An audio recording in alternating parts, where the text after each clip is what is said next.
Pour écouter cette session en français, veuillez cliquer en bas de votre écran sur l'onglet Interprétation et sélectionner le drapeau français. Hello, bonjour. Barry Saleho. On behalf of ICLEI Africa, the African Centre for Cities, Our Future Cities, Red Cross Crescent Climate Centre, and partners, we're excited to welcome all of you to the Rise Africa 2022 Action Festival. Rise Africa has been growing since 2020 as a platform for thinkers, doers, and enablers, committed to inspiring action for sustainable cities. This year's theme is creativity.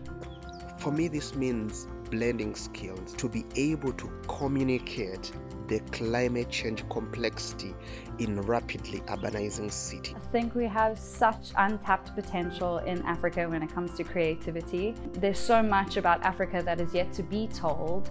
There are so many people in the African continent who have a huge skill base and are creative in the way they approach challenges. Creativity in Africa is about embracing our own. It's about dynamism and it's about embracing our indigenous knowledge. I think agency is finding ways of giving power back to people, to groups, to young people, especially on a continent where it's a very young population. I like the approach of bringing everyone together, right? It doesn't necessarily need to be this expert, this high-ranking official.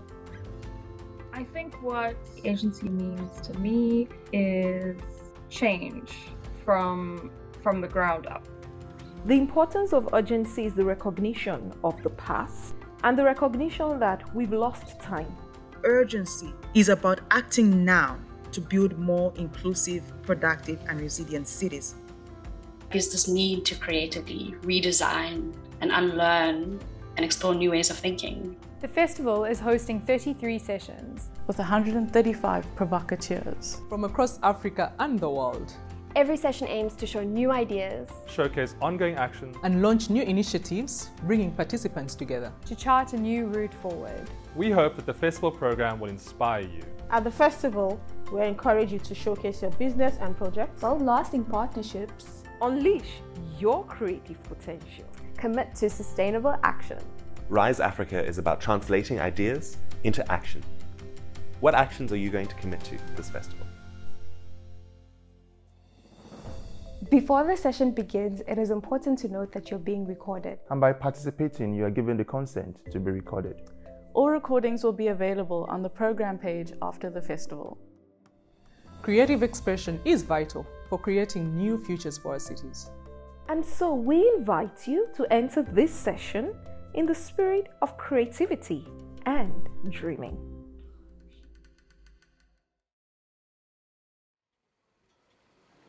I don't expect you to clown yourselves and collapse the distance and difference between sharing bread and sharing bed. I know that feeling, so give me a break and stop the fake. They say a hungry man is an angry man, but I say I am not hungry, I am hunger.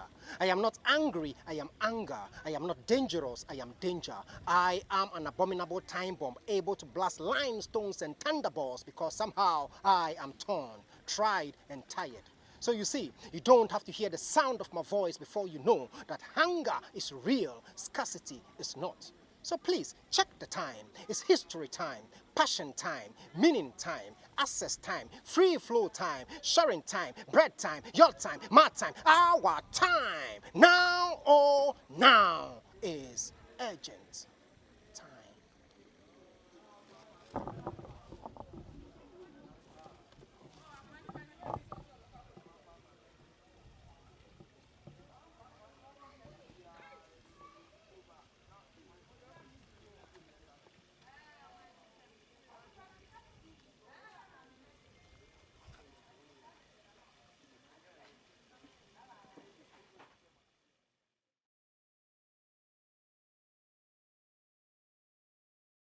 Good afternoon, everyone. Welcome and thank you for joining our session today, entitled Does Evidence Justify Circular Economy as the Path for Development for Africa? If you'll just give me a moment to quickly share my screen.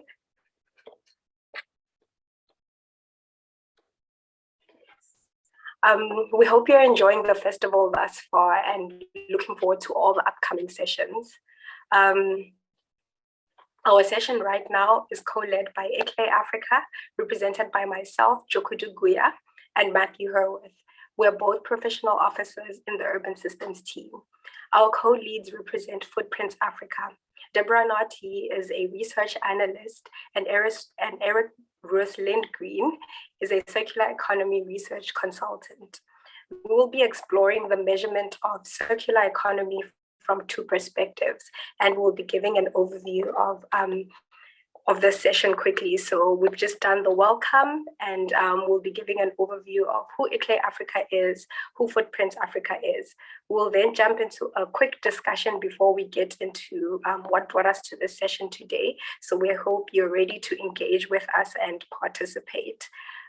This will then be followed by an interview with ICLEI Africa, where we'll be discussing our baselining survey. And this will be followed right after by an interview with Footprints Africa, where we'll be learning more about their circular economy measurement tool. This will then be followed by a discussion where we'll get to reflect on what has been presented, as well as some of the ideas we may have, and how we're all thinking about the measurement of circular economy. And then we'll close the session.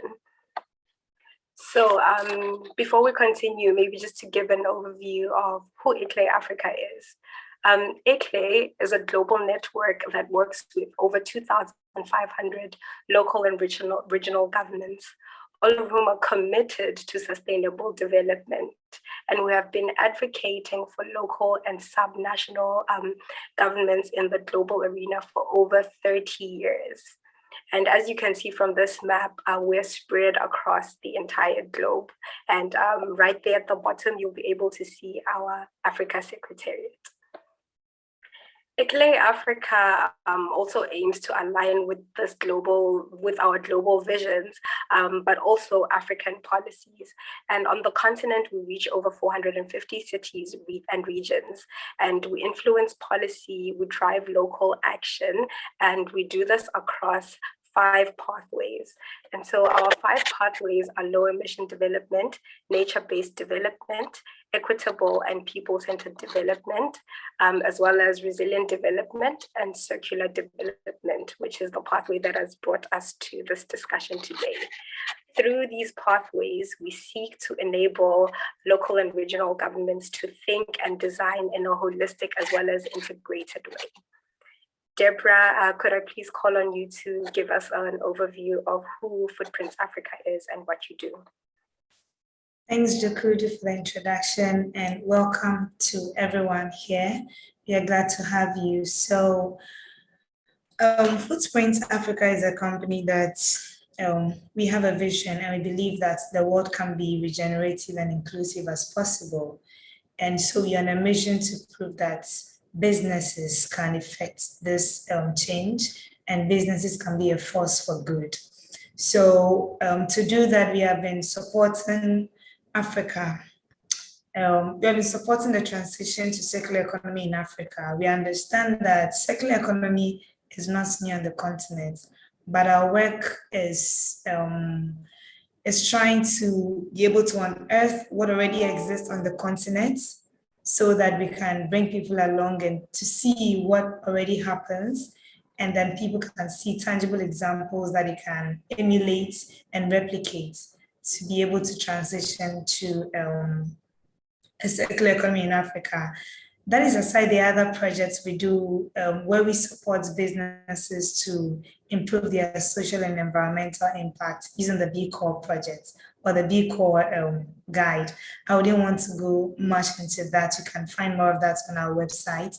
But with the circular economy, we started off by trying to map out case studies across the continent so that we build a database of circular economy initiatives on the continent. And this is what we decided to do this because we wanted to provide data. We also wanted to provide evidence of the circular economy and to support local entrepreneurs to share their story on a global platform, just as they would have wanted to share it. So we have these cases mapped out on this geospatial map that we were able to develop with Great Arundel. We also have the cases on the Knowledge Hub, which is by the circle economy. So cases are on there. The aim is to map out 500 cases, which we have, and we are soon going to conduct a launch of that to share with everyone who will be interested. So do watch out for that. We've also been able to produce 2 reports so far from the database.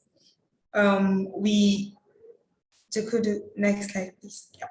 So we produced 2 reports and we are preparing to produce a 3rd one. The first one was a quick snapshot of what the circular economy looks like in Africa. And that was our journey so far. That was the title we gave it.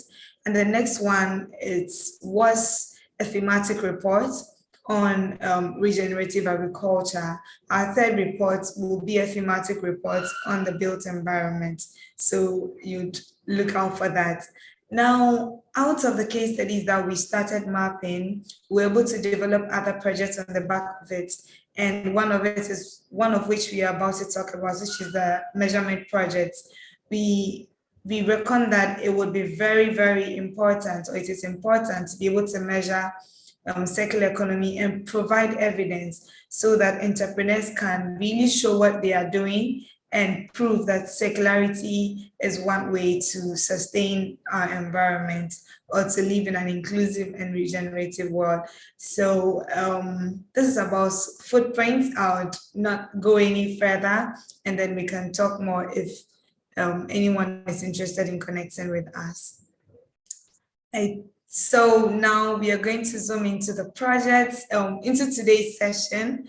But before we go into the details, we wanted to ask you 2 questions, and you're going to be in breakout rooms of 4 and 5 people. We have these questions that we want you to discuss in your rooms and come back to share with us. The first one is, why do you think we should measure circular economy? Is it important? And if we are measuring circular economy, do you think we should measure the quantitative or qualitative aspects of circular economy? How can we do that? These are the 2 questions we'd like to hear your thoughts on. And we're going to put you in breakout rooms, like I said. We'd love for you to choose a rapporteur and a group lead, as you would please, who would come back and share with us thoughts from your session. If you could let me know if the instruction is clear by giving me a thumbs up, and then would head off into the breakout rooms as quickly as possible.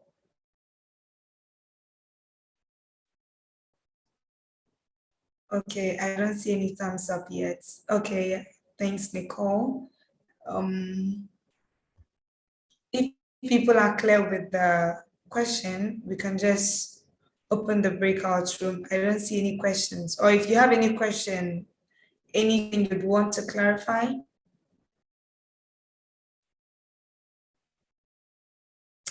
All right, I guess that's a consent. So we'll head up into the breakout rooms. We have 10 minutes in the breakout room and we'll be back to the main session. All the best and see you later. Hi, everyone. Welcome back. I think we're having everyone back now, if I'm not mistaken. So, as we already heard before, I would like to do a little recap of what we just discussed in the breakout rooms and see how it connects to what we will discuss later in terms of the measurement of circular economy. So the way we were thinking to do this, we briefly ask you to appoint some rapporteurs, some of the group leaders. And what I would like to do is give a small recap of what happened in our breakout room and then invite some of the group leaders to shine their light on the assessment questions that we asked you. We have around 10 minutes for this. So we started with asking the participants, well, what do you consider? What do you first think of when you consider circular economy measurement? And why would you do that? And something very interesting that came up in our breakout room is the issue of comparability and the abundance of circular economy metrics that seems to be out there and that was recognized by the participants. And then the question, well, what if some of these metrics give contrasting scores or outcomes when you apply them to the same case? How do you compare that? And then we talked a bit more about the why. So why would you use them? One of the participants had a really interesting point that you can use them for these comparisons, but that you can also use them for your, let's say, internal performance of your company, of your business. So let's say you have been working on implementing circular measures for the past years, or you're planning to do that in the future, to use these indicators to kind of track progress towards these goals. We also talked about, well, if there's so many of these circular economy metrics available, do we know if they're actually used? And one of the topics there was about, let's say, the availability of metrics, but also their accessibility. So one of the participants had a really interesting point on that most businesses are perhaps not in the position to really take a deep dive into metrics and assessment because of, well, for instance, the high costs and resource intensive nature that is usually associated with applying metrics. So that was a bit of a recap of what we discussed, but I would be very happy to open the floor. And any of the group rapporteurs, please jump in to tell us about your most surprising finding from these questions.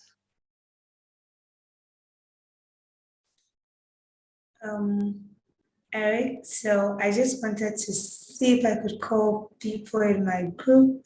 Hi, Dashana or Patricia.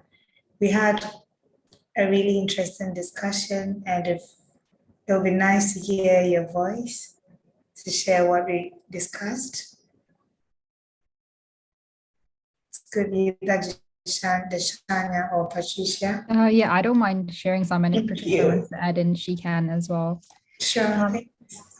So I think we started by saying that it really is important to, have data in a circular economy to measure the impacts, because you'd want to do an evidence-based pathway of whatever kind of pathway you choose.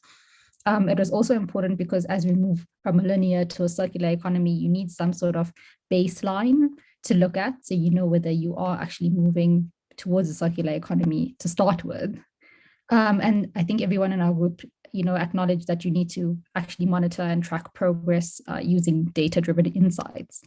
An interesting point was in terms of standardization. So that was something we spoke about quite a bit in terms of there isn't really even a standardized definition on circular economy. So how do you measure it?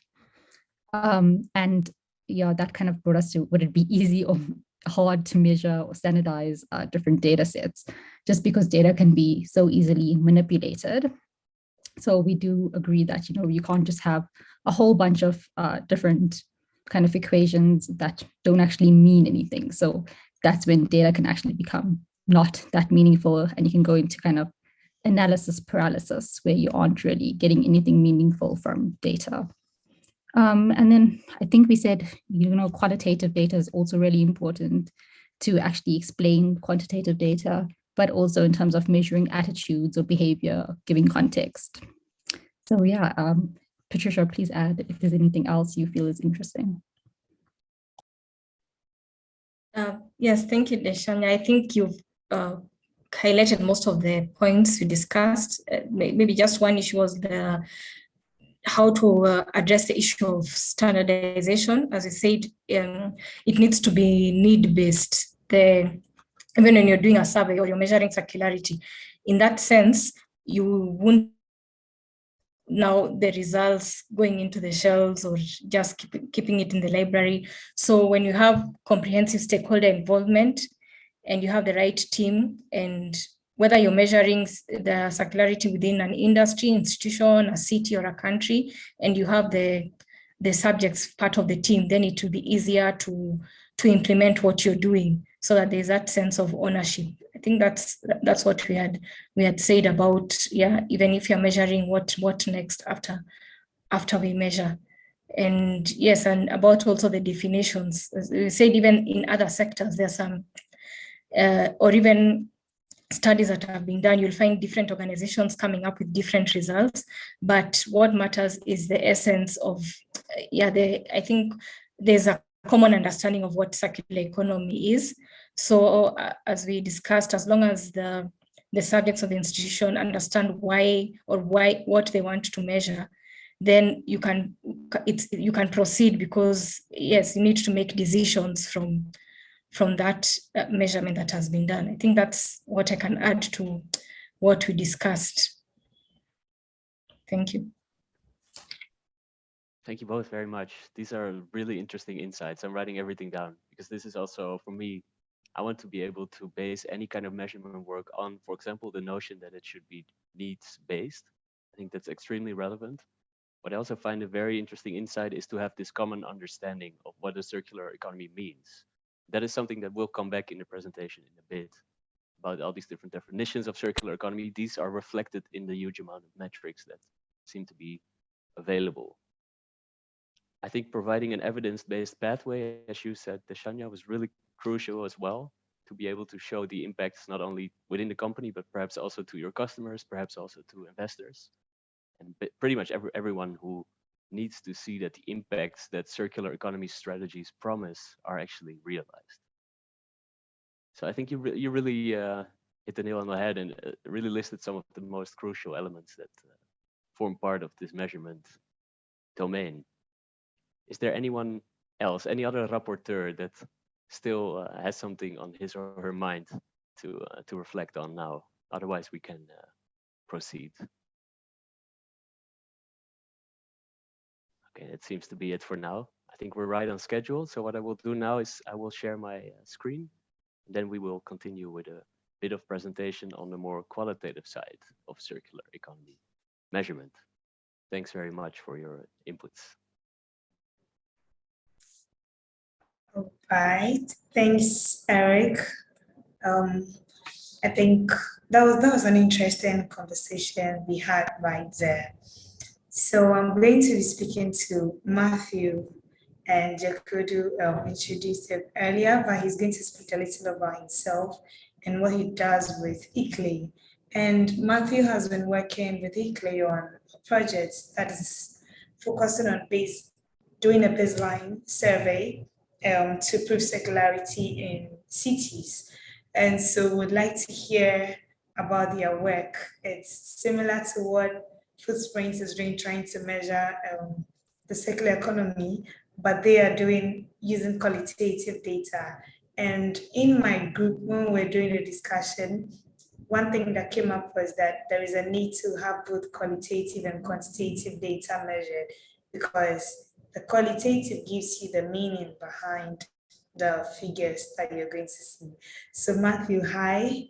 I think you're now speaking, so I could say welcome. And do you want to tell us about yourself and what you do and a little about the project?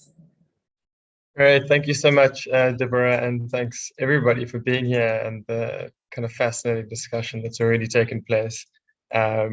It's really exciting to be able to showcase our work and hopefully get a bit of feedback from you all on what we're doing. So maybe just to start, my name is Matthew Hoover. Thanks for the introduction, Deborah. I work at ICLEI Africa as a professional officer in circular development and mobility as well. But today we're going to speak a little bit about the baselining approach that we've adopted as part of a project called the African Circular Cities Initiative. And just to give you a bit of background on the project kind of aims to develop an African approach to the implementation of circular economy in cities. And through the project, we kind of aim to support local government to articulate a vision for a circular economy in their cities, share some of the work that's currently ongoing and kind of, the projects that are taking place already, and really leverage that to kind of move their transition forward, whether through gaining attention from key stakeholders or leveraging it for funding. As part of the project, we kind of got 4 interlinked parts. One is this qualitative baselining survey that we'll be speaking a bit more about now. The gathering and development of case studies as part of like the showcasing element of the project. A series of 4 trainings around circular economy topics that have been selected by the cities involved that they feel are most important for their specific context. And then also the hope for development and implementation of a methodological guide for the development of actions frameworks and roadmaps in African cities. So yeah, that's a little bit about the project and where the baselining survey fits in. Awesome. Thanks, Eric. I think you've shared the different aspects of the project, but we're going to focus this discussion on the qualitative baseline survey. So may I ask why you decided to go with qualitative data for these baselining work? Sure. Eric, if you could go on to the next slide. So I think what's really important when we're measuring circular economy, measuring anything for that matter, is really understanding, what we want to achieve or what the goal or the outcome is of the research or the survey. And in our case, the idea is to understand circularity from a variety of city contexts, understand the challenges, desires, and visions for a circular economy in different cities. And this really lends itself to drawing on lived experiences, perceptions, which can all be achieved through a qualitative approach. So kind of in a summary, the purpose of the survey is to gain an understanding of the circular economy in a variety of different African cities, okay? So gaining insight, in African cities, circular economy, progress and journeys. So what is happening in the city in terms of circular economy already? What projects are taking place? Quite often quantitative data is available. So trying to use that as a measure as a measure for where a city is on its circular economy journey may not be effective as actually speaking to people working on the ground and saying, what sort of projects are taking place? What sort of initiatives have you got ongoing? How successful have they been, and what sort of impact are they having on the people that you work with? Another important thing is understanding the perceptions from local government officials around circular economy topics and ideas. So how do people feel about the circular economy? What is the circular economy to them? As we discussed earlier, there's so many different definitions, and so different people interpret the idea of a circular economy in so many different ways. So really kind of drill down into the way people think about circular economy and what it means to them is a really important part of the survey as well. We also want to gain insight into the approaches taken by different cities, as well as different technical and political offices in these cities. So within cities, obviously, people work in different departments, different sectors. Again, everybody's got a different idea, a different approach, and we want to try and get an understanding of all of those approaches and all of those ideas and how they all kind of fit into the city's vision of a circular economy and what sort of benefits the circular economy poses and what sort of challenges can be overcome through implementing circular economy principles and ideas. I think to summarize, I was thinking about this last week, but quantitative data kind of tells us what is happening, maybe tells us what is happening. I'm going to say maybe tells us what, but the qualitative really tells us why it was so what related to, what is happening in the city. So yeah, I mean, that's kind of why we've used a qualitative approach and how it kind of fits into our work with cities.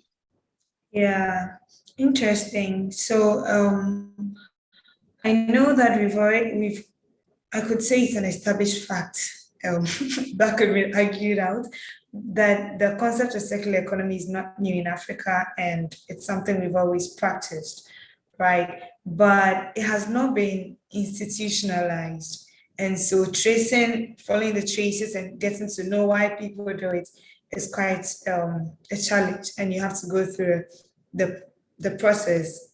It'll be very difficult to go through that process. What I'm wondering is, now you are doing it with local governments, and we know that across Africa we are talking about so many countries having various setups for their local governments. So what kind of data, or what type of data is this survey looking to collect, and what influenced the choice of these questions that you are using to collect this data? Cool, thanks, Deborah.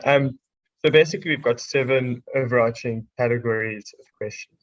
And I'll go through them one by one and just kind of a brief explanation of what they are and what's it. The first is circular vision. And this kind of really speaks to the idea of what do officials see the circular economy providing in their city? What does circular economy mean for their city? And as you say, this could be drawing on existing concepts, things that have existed for a long time in their context, or it could be the adoption of new ideas to overcome the pressing challenges that they're facing on a day-to-day basis. The second kind of category of question or basket of questions is all around political and technical support. And this is really about assessing the level of political and technical support for circular economy planning in the city context. The next is around action planning. So this kind of develops and evaluates whether the city is already on a journey to developing an action plan or kind of roadmap, and sort of what stage that's at. So Within that sort of basket of questions, there would be about 4 questions, each with a variety of different responses to kind of accommodate varying opinions on where officials believe their city is at in developing a roadmap or gathering data. Then internal processes and capacity. This is kind of to gain input on, to what extent the political offices are staffed or resourced directly related to circular economy implementation, and what kind of processes exist to guide the circular economy transition process.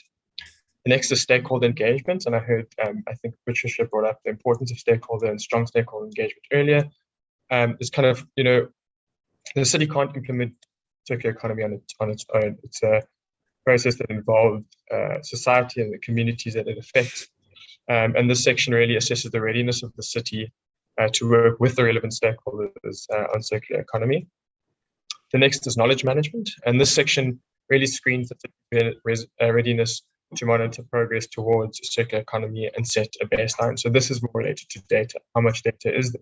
What sort of data is being held within the kind of technical and political offices in a city?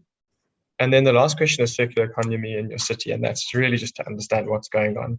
It kind of relates quite strongly to the first question around circular vision, but this is a question around what is currently happening. What are the projects that are on the ground running going forward versus what do you see in the future? What do you see the circular economy providing, and what do you see the circular economy being able to overcome as transition? Sounds interesting, and these topics looks quite broad, but I know for the work they are going to be streamlined to meet whatever need that is set for it to meet. I'm just wondering what the challenges you anticipate or have already started facing with regards to these projects.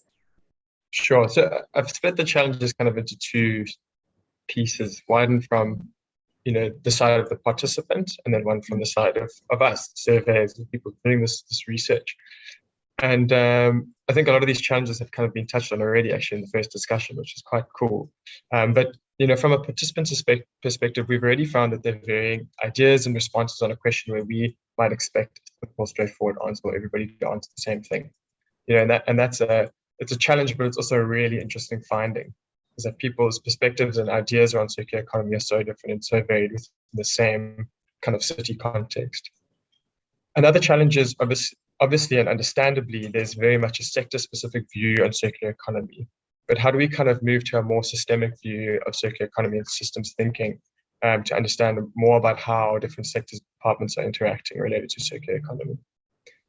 The last D is similar to what we discussed, what Eric discussed earlier, is how do participants define circular economy? We know that definitions vary a lot globally, and that leads to a variety of challenges. And what we were speaking about earlier is kind of in the measurement, there's so many metrics and so many definitions that pose to perhaps undermine the idea of circular economy if not kind of agreed on early on. Then from our side, I think there are a few things we've got to be aware of. There's inherent bias. Are the questions that we've developed always appropriate for the cities we are interviewing? And I think that speaks to the idea of us remaining agile and continuing to develop our survey to improve our understanding and improve responses. Is the survey too long? This is something we've experienced, and I think a lot of people who put out surveys experiences. How do we keep the participants' attention throughout the period? And is it something that they're keen and interested in completing? And does our survey allow for emergent ideas or topics, or is it too prescriptive and does it prevent certain ideas from being expressed? And that's another thing that we just need to be aware of and keep our blinkers on, and just ensure that we really do allow the people we are interviewing to speak. And as Patricia also said earlier, allow this to be a needs-based assessment as well, which I think is really, really important. Right, Eric. Thank you. Looks like you have to work through quite some journey to get this through, but like they say, it's always good to know what you're up against. Then you can be able to sort out what the solutions are. My final question would be, what what's in it for cities that participate in this, or what's the benefits for them? Because we know local governments have to be in their business. They have a lot that they are doing on their plate. So why would you want a city to commit to this project? Yeah, so I think for us, I think this survey will be a really valuable way for us to understand, firstly, where the cities are interested in developing city-level roadmaps or frameworks for circular economy implementation in their cities. And I think the results of the survey will also help us provide means to provide feedback to cities based on their responses on how best to design a framework or a roadmap, or just simply an approach to accelerate the circular transition in their cities. I think to include the city's desires, needs, challenges into the design of kind of the circular transition or circular economy policies from the start is really, really important. So I think there's a lot that we can extract from the survey, and through developing these tailored trainings, for example, that are coming up really soon, and building in a lot of the findings that we find, and we'll be able to feed back to cities in a way that will benefit them on their transition to a more circular economy in their context. Okay, thank you. Looks like we've exhausted our time. Jukudu is here to remind us about that. But key points that you just mentioned, the stuck out, is the need to accelerate our transition to the circular economy. And to do that, we need all hands on deck, especially governments, because they oversee whatever goes on in these towns or cities. And if the systems are not corrected, then whatever we do in smaller quantities, or the details that we do, would not really make any much impact. And so we also need data to do that in a guided way. That's why we need both qualitative and quantitative data to support whatever transition or whatever solutions we want to effect. And doing that with people also means ownership, because then people get feedback from whatever responses they are given, and you can just say, this is what you're saying, this is what we can do through the feedback. Thanks, Eric, and we hope to hear more about this work later when things are set into motion and they are also completed. I'll hand over to Jukudu, who's going to speak with Eric about Footprints project that is focusing not on cities but on businesses. Let me not say too much. Hi, Jukudu. Thank you, Deborah. I think before we get to Eric, just to say thank you to Matthew for the perspective that he's shared. I think the work that ICLEI has done, as Deborah, you mentioned when you started off, seems quite high level when you look at it from the outside looking in. But as you've seen from what Matthew has presented, there are different ways in which you can measure circular economy and for different purposes. And here the value is in trying to get the whole picture. Something that Matthew emphasized was that quantitative data gives us the why. It tells us the story behind what is happening, what direction needs to be taken, what should the vision be. And this works quite well for cities. And so I think from Eric, what we're now going to see is perhaps a different way in which you can measure circularity. And this is specifically looking at a tool that asks, how can you measure circularity and quantify that? And it's not to say that one approach is better than the other, but that sometimes they might actually work together in order to give a clear vision of what circular economy is and how you're measuring it and what progress you're making. So I'd like to invite you, Eric, to share with us the work that you've been doing with Footprints Africa. If you could maybe start off by just giving us a quick introduction to yourself, and then sharing with us what the work has been, and jumping straight into also the strategic circular economy impact assessment, which is what they have been working on. Over to you, Eric. Sure. Thank you very much, Jukudu. Yeah, so I'm really happy to start the presentation of our part of the measurement work. And I think indeed, as you just said, Jukudu, it's kind of complementary, these two approaches, the qualitative and the more quantitative way. So I'm also really looking forward to explore that in the second breakout room, which we try to reflect a bit more on what the differences are between these approaches and how they can complement each other. But to start off, my name is Erik Roos Lindgren. I'm from the Netherlands, working in Italy, and I did my PhD in circular economy as part of a project called Cresting. What we did is we tried to find scientific answers to the question, what does it mean for a business to measure their level of circular economy, of circularity? An interesting question, which has many sides, as we just discussed in the presentation now.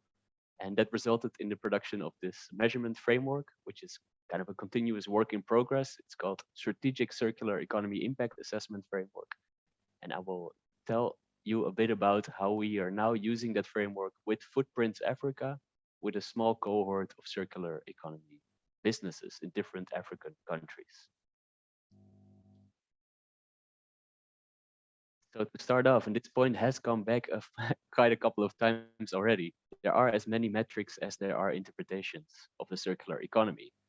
This has direct implications for the amount of metrics, but also for the complexity of the field, and to really harmonize this. That's, I think, where a big challenge still lies. And just to give an insight, and I know we have talked about standardization before, also with Shania in the previous breakout room. This is the work that ISO, the International Standardization Organization, is currently doing to be able to standardize the measurement of circular economy. They're basically creating a very large inventory of different circular economy metrics. And interestingly, they found around 200 categories of indicators. And these categories then also include metrics or indicators themselves. So for me, this really struck me as an example of how broad this field really is. And then of course the challenge is, well, if you're a company, if you're a business, which metric to select? Eric, just quickly there on that point, I was wondering if you could maybe expand a little bit on that. What you presented is actually a number of indicators, and I think this could sound very overwhelming for businesses or anyone who's trying to collect data on circular economy. So I was wondering maybe if you could just expand a bit on what does that mean in terms of the data that gets collected and the type of data, as well as how that supports circular economy measurement. Yeah, I think that's a really crucial question. I think the process of data collection is currently indicated by many businesses as a barrier to start to measure, not only because the data might not be there, because usually it is, but just to know which data to select to be able to feed into these indicators. And then something else that we mentioned just now, also in the recap of the first breakout room, is what do you do with that outcome? If you put it through a certain indicator or certain metric, that's not the endpoint. So we really also in our research and also with our work with Footprints, we really try to see this measurement as a process, as kind of a step-by-step journey from thinking of the questions to ask, to finding what kind of boundaries you have to set for your measurement, to collecting data, to then making calculations with the data, and then I think the most important step, to actually make decisions based on what comes out of that. And what we see in research is that companies are generally using that both for internal improvements, so optimizing processes, seeing what the impacts are, how to improve, goal setting, etc., to communicating these externally. So communicating the results of this impact assessment process, and maybe also a bit of reflection on the process itself to customers, investors, funders, governments, etc.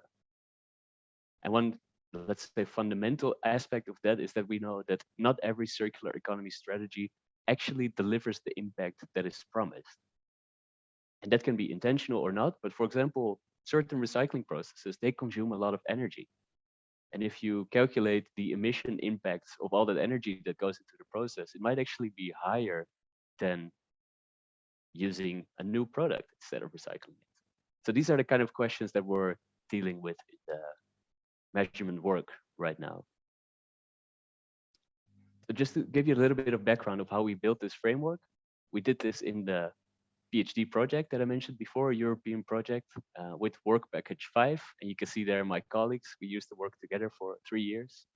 And we worked on providing these answers to measurement questions. And what we did is we designed this assessment framework based on literature, but also based on experiences from companies. And that is connecting to the needs-based element we try to validate this assessment framework both with methodological experts, so people from consultancy companies and also from research, but we also try to get the input through focus groups from companies, from the people that actually have to implement a framework like this. And then we use their feedback and try to revise the framework until we had something that we thought is actually feasible in practice and still able to accurately represent circular economy impacts. So this is what the core of the framework looked like. And this is what we said before, trying to establish a shared understanding of what circular economy means. It looks a bit sciencey, but what you see in the middle in the figure is that you have circular economy, resource efficiency strategies, basically a big umbrella under which all kinds of circular economy strategies are falling. These strategies have impacts on the social, environmental, and economic domains. So what we try to do is not only say how circular is something, but really what are the impacts of any kind of this huge collection of circular economy strategies, from recycling to simply avoiding resources, to any kind of reverse logistics strategy or product service systems, you name it. We try to really think, well, what are the impacts of these solutions? Could I please stop you there quickly with just one more question? Sure. So I think this ties in quite well to the point that you started with, but also the one that you took from the discussion around the breakout rooms, which was that we are all defining circular economy differently. And so I was just wondering what the thought process was behind choosing social, environmental, as well as economic pillars as sort of like what framed your approach. Yeah, that's a really good point. And I think I have to acknowledge that there's a lot of overlap between these different domains as well. So what we did is we kind of used the PPP, the People, Planet, Profit frame that is usually used in sustainability science, which kind of separates these three domains of impact on the environment, on the society, and on economy. But in my view, they're pretty much interlinked. And that's also why we try to put these arrows between the different domains to show that they don't operate in isolation. And environmental degradation has a serious impact on societies as well. But this was a way to, in order to think about the metrics that we can use, we made this categorization, and that will come back a bit later in the framework as well. So very briefly, the framework aims to be holistic. So indeed, as you said, you could take into account these three domains. It works from a life cycle perspective. So it really tries to take to go beyond a company's boundaries, but really take a supply chain or value chain perspective all the way from extraction of resources, processing them, using them, disposing of them. It's designed to be flexible and modular. So companies with perhaps a lower maturity or lower experience with measurement are also able to use it, connecting back to the point of, let's say, applicability that we discussed before. It's built on existing assessment tools, so we're not reinventing the wheel. We're trying to use knowledge that's already out there. And it's supposed to assist companies with strategic decision making. So not only on the operational level, but really also to plan out which kind of circular economy strategy they want to implement. This is what it looks like, and it is quite huge. So I will not go into the details of the framework. This is something, if you have any questions about it, feel free to shoot us an email, or we can discuss it in a bit of the end of the presentation. What I wanted to highlight now is that you have these, as I said before, assessment is really a process from starting out with your point of departure, thinking about we have to make a decision, we have to measure something. Well, think about what you want to achieve with this measurement process. Then identification is really about setting your scope and thinking, how do we collect data? Is it about resource flows, energy use, other data? Then the diagnosis step is about connecting these data points. So let's say your resource use to their impacts on the social, environmental, and economic domain. And then developing solutions to target your priority impacts. So really have focus on what you want to achieve. There's a bunch of methods in there, and I will not explain them in detail now, but please feel free to reach out. Eric, so I think I agree with you that this is is quite complex, and I think as we delve deeper into this, it's going to get more in depth, and there's going to be a lot of information to digest. So maybe if you could just quickly highlight for us, or even just point out from this framework what is important and most feasible for companies to adopt, and especially when it comes to, say, businesses that are quite new to circular economy or are still young businesses in their fields. How do they then adapt this framework to their context, and perhaps starting to think through that while we go deeper into the different aspects of the framework? Yeah, I think that's a really good point. And maybe something I should have mentioned before is that for a company to be able to apply it, we wanted the framework to be modular. So we are not asking from companies, especially if they're just starting out with this journey of measurement, to follow all the steps. And that's something that is highlighted here in point 1.3 of the framework. And that's perhaps the most important to highlight now. So thanks for pointing that out. It all starts also with determining what kind of experience you have. And I think if you start from scratch, we would recommend to select, let's say, your scope of measurement. So what you want to know and what you can and cannot include, collect some data. And that can be also 80% of the resource flow that your company is responsible for. And then in the third step, connect those to the environmental impacts. That's something that we're doing now with a couple of companies in the first cohort that we're working with. And their level of experience is varying, but not all of them have experience with these kind of metrics and techniques. So this was also a way to be able to work with companies and really ask if they're able to make use of the framework. As a bit of background, we've been working with these companies for 3-4 months now, starting in February. So we have 5 companies in total that are part of this first cohort with, as I said, different levels of experience of measurement. But it was quite crucial that they have the ambition to engage with measurement. So that's how we included them. This project was also supported by Grid Arundel, and we really tried to take the companies from end to finish. So start the measurement process with them and complete it using the framework as kind of the blueprint for going through all these steps. Very briefly, these are the companies that are participating now. So it goes from plastic recycling company in Ghana to a small-scale composting company in Côte d'Ivoire to a company that's providing technological solutions to connect construction materials to builders. So very diverse group in different African regions we're very grateful to be able to collaborate with them and to get their enthusiastic response to what we would like to do with them. So if there's still a bit of time, I would like to take a couple of minutes to describe some process level results.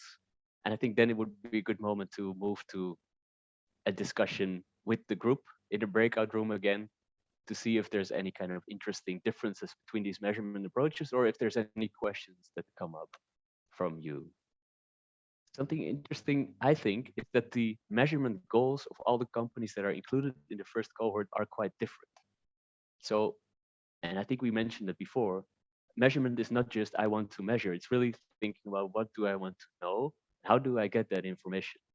And here you see some of these goals. So, for example, comparing impact hotspots. So within your company, you have different activities and some of them might have a higher impact than others. So that could be something that you asked. Another company asked, well, we're working on a new design solution. We wondered what is the impact comparison in the new design compared to the old one? Another question could be, we provide a new technology that replaces a conventional product. What's the difference in environmental impact? So you can see all the way from the start, your kind of measurement approach can be very different depending on the measurement goal that you have. Something that we found now, and that relates back to what you said, Jokuru, like, is this actually feasible for companies? And we were really impressed with the way that the companies were able to deliver data in this very short time frame.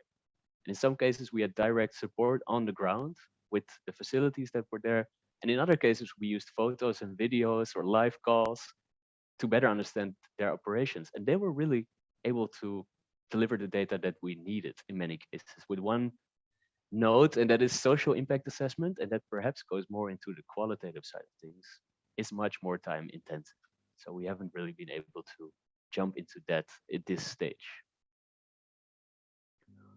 A bit more technical, but we found that the methods that we proposed in the framework do seem to be feasible in these cases.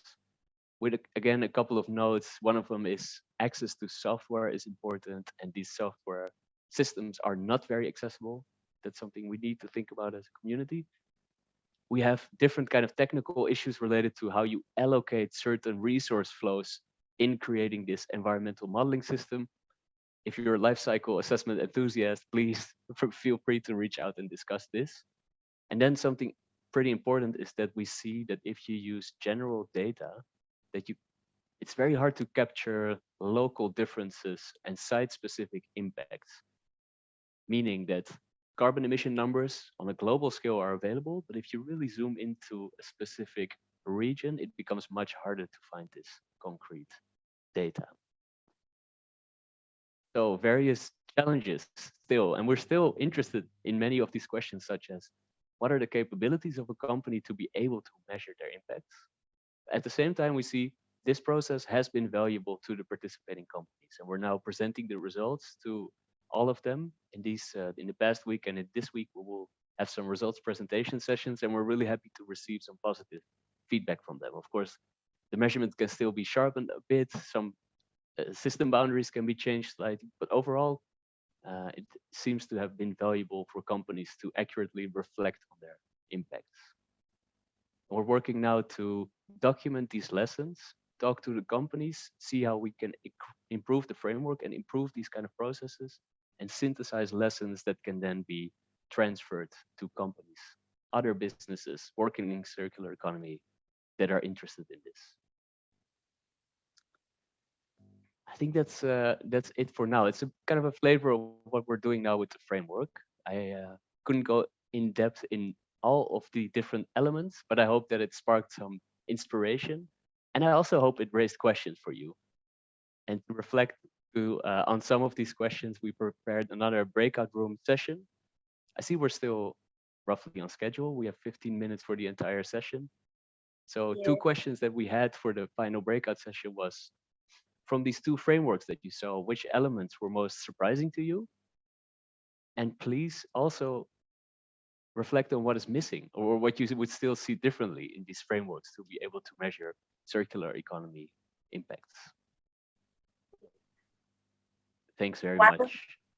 While we're busy setting up the breakout rooms, Eric, I did want to just ask you one last question based on what you've presented. Maybe if you could just highlight for us, either by sharing one or two reflections from the businesses that you've been engaging with, as well as possibly in the chat, the opportunity for people to come and hear what has been shared, especially if they would be interested in adopting the framework and where they can go to get these insights and learn from you guys as well. Is that a closed session or is it open to the public to come and learn? And then one other thing I wanted you to do was just to quickly highlight again for us the objectives of the framework and what exactly it can achieve. I think we've learned a lot about what the framework is able to achieve, as well as the different stages process, the entire process of the framework and what it means to take it on from beginning to end. So maybe perhaps just highlighting the value of that. Yeah, I think that's it's something actually we discussed last week when we were presenting the results of the assessment process to some of the participating companies. And we're now working on kind of synthesizing these lessons, also to see how we can do this, let's say, even more efficiently in the future. And a few things really struck me in these conversations with these companies. And I think one of them was that the timing of starting this measurement process is pretty important. So it's very different when you're a small company and you're still experimenting with your operational setup, what kind of machines you're using, which kind of clients you're reaching, how big you will be. And the question is, do you already start your measurement process when you're still in this experimenting phase? Or can you start only when you're becoming, let's say, a bit more, things are becoming a bit more solid? And we found it very interesting to hear from one of them, particularly, who said, this is the right time. We're still in the experimenting phase. And because we're still experimenting, we can use the results to change our direction, because you still have this space. And I think that's something that I didn't really see highlighted in any kind of measurement literature so far. And that's something that you really, apparently you can only find it out by doing this with businesses. So that's maybe one interesting point of reflection. And what you said before about the session, for now we're presenting, we will prepare a communications document that will be publicly shared. And I think it would be also interesting to couple that with a session for companies to get inspiration from what we did here, but that hasn't been set in stone so far. But that's definitely something to think about. Thank you so much, Eric. I'm sure everyone in here is looking forward to just keeping track with what Footprints is doing and hearing more about the framework that you've developed, as well as the insights that have come from the businesses. As Eric had mentioned, we have 2 questions there for the breakout rooms. While we set that up and open up the breakout rooms, we do have just one quick request for our French speakers. If you could please remain in the main room, even if you get assigned to a breakout room, please stay here, and then we will put you into your own separate room, or you'll be allowed to have your engagements here while everyone else goes into the English breakout rooms. So we can get our breakout rooms open. The 2 questions are on the screen for everyone's reference, which is from both frameworks: which elements surprised you the most? And the second one being, what is missing, or what should be considered under these frameworks? Thank you, Jakuru, and thanks for the questions.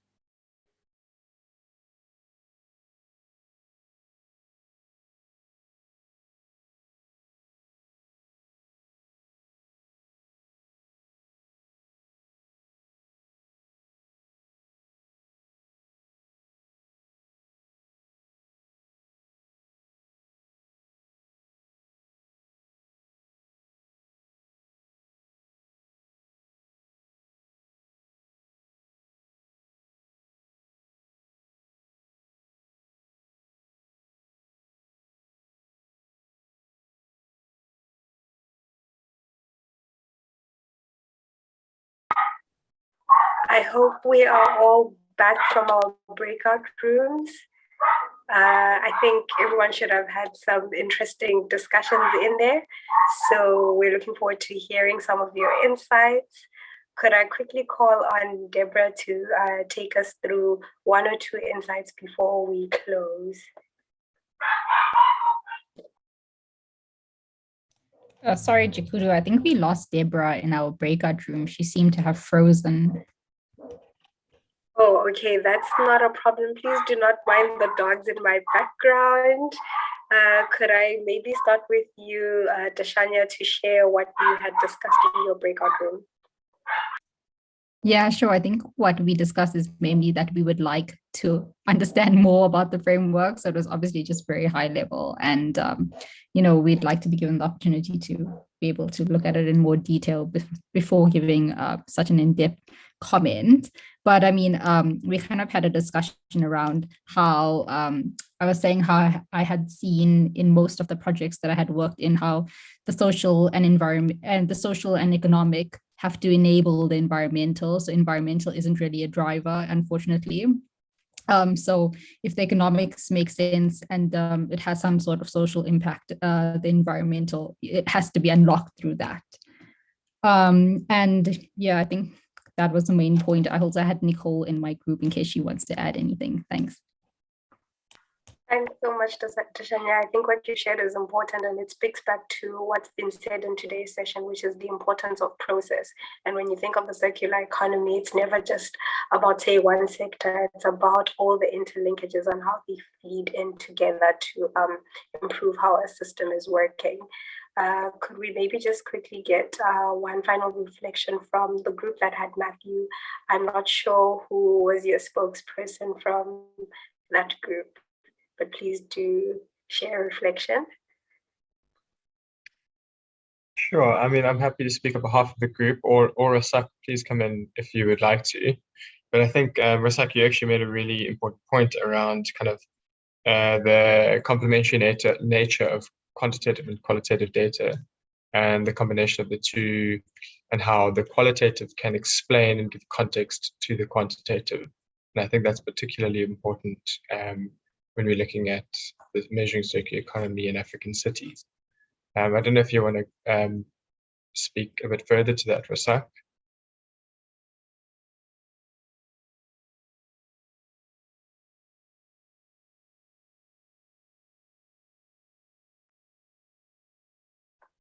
Although we might not be able to hear from Rasak at the moment, thank you so much, Matthew, for the reflection and for reminding us about the different approaches that have been presented today, the qualitative versus the quantitative, and how they feed well into each other, as well as support different ways in which we can measure circularity and support better and improved decision making.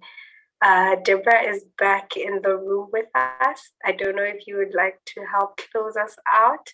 I think this has been quite a great session, and although we weren't able to hear from everyone, it's been interesting hearing the different perspectives, especially joining the different breakout rooms and hearing what has been said. So thank you everyone for participating. Over to you, Deborah. Hi, Jakudu. Okay, Patricia, is your hand now coming up, or did you want to say something? Yes. You know, Yeah, I was in a group, but I haven't seen any of my members presenting, so I don't know whether I should proceed or. Please share this one and let's use that to close. Sorry? You can share. Okay, yes. So what we picked is related to the previous discussion on standardization of the frameworks and tools, because even some of our members are from other sessions and they already have a different number of indicators from what was presented. And as it was alluded with the first group, it wasn't easy for us to distinguish between the two frameworks that we were presented to. So that just shows how much we need to have like a standard format for us to uptake. And for industries or manufacturers or any firms, it's also tedious to undertake this measurement or evaluation in daily operation, routine operations, because even if you contract it out, what if this firm comes and does it with a different framework from what you did it before? How do you ensure the validity, the quality? How sure you're about how reliable it is? So that even brings it a bigger question to at city level. If that can be a challenge at an institutional level or in an industry, how more tedious or it can be contentious at a wider scope. So those are the kind of discussions we had, and yeah, it was connected to the previous session. Thank you. Thanks for sharing, Patricia. We love to hear your feedback, so we are grateful. And I'm sure everything has been said and done in the session, and we are grateful that everybody joined. It looks like what we are all finally saying is that measurements or measuring the data on circular economy is very essential to support the transition or to accelerate our transition to a circular economy. And so we need to do that. I see a lot coming up around standardization. Maybe a topic ICLEI and Footprint would have to discuss more in details. And I'd like to go to what Lizelle dropped in the comment section some time ago, that we cannot manage what we cannot measure. And that's what also makes this measurement projects very, very important. Thanks everyone for joining us. And we've also dropped a link to a feedback form. Kindly do well to respond to that and give us feedback. They are always welcome. And we hope to see you some other time. Enjoy the rest of the RISE session, and bye for now.